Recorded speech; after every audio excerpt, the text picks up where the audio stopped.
Pinag-aaralan ng Department of Justice na ituring na terorismo ang pagpasok ng tinatawag na nihilistic violent extremism sa bansa. Kasunod po yan ang napaulat na impluwensya umano nito sa 2 estudyanteng namaril sa Tacloban City. Saksi, si Darlene Kai. Patayo na lahat si I love you so much.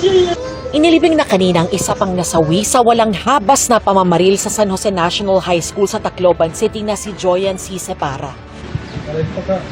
Mulig ka eh. Mulig. Sorry. Pray ka na mo, Terry. Maging mahingyang inupaglakad. Parang ako, dahil ka pa ready. Dahil ka ko ready. Hatin ko. Dahil ulit kamatayon. Dahil ka ko sandang. Pero mag-aampo kami yan. Naihatid na sa huling hantungan ang lahat ng nasawi pero hindi pa natatapos ang paghahanap ng hustisya.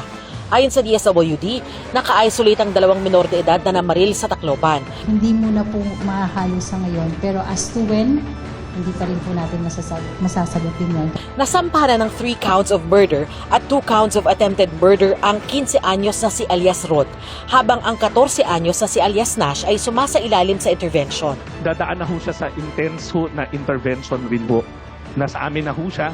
At gusto ko linawin na hindi ho siya nasa komunidad. He's now detained in a youth facility. So how long is he gonna stay there? For as long as it takes po. For as long as it takes na ma-rehabilitate siya at makitaan namin siya ng positibong pagbabago. Bukod sa kanilang dalawa, iniimbestigahan na rin ang posibilidad na may adult groomer o nag-udyok sa mga minor de edad na gumawa ng karahasan.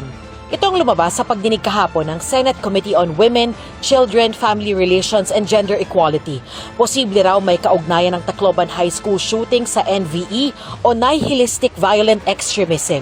Yung gawain na to ay pag-abuso, no? O pag-exploit sa mga kabataan or maski sa mga young adult upang gumawa ng sari-saring kasamaan hanggang umabot na sa punto na magkaroon tayo ng mass casualty event. No? Pinag-aaralan na raw kung pwede nang maituring na terorismo ang pagpasok ng NVE sa Pilipinas ayon sa DOJ na parte ng Anti-Terrorism Council. Sa ibang bansa raw kasi ay tinuturing na yang banta sa terorismo gaya sa Amerika. Terrorism, pag-aaral na natin kung maaring masakop doon itong NVE, no? Lalo na kung magkaroon ng mass casualty event.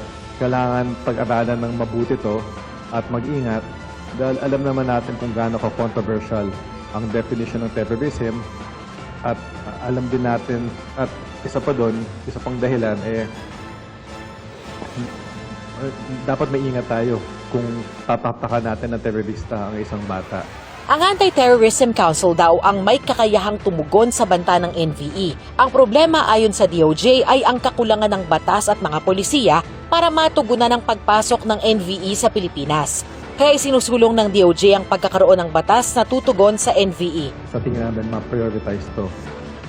Dahil bagamat magagawa natin ang paraan ngayon, gamitin yung mga ibang batas para investigahan itong kasong to, mas maganda talaga kung may isang batas na buo at particular para sa problema. Kilalanin na may ganitong fenomeno na nangyari na sa mundo at sa Pilipinas. Patuloy raw na makikipagtulungan ng DOJ sa Kongreso para suportahan ang pagpasa ng batas para matugunan ng NVE at mapigilan ng lalo pang paghasik nito ng lagim sa bansa. Ako si Darlene Kai, ang inyong saksi.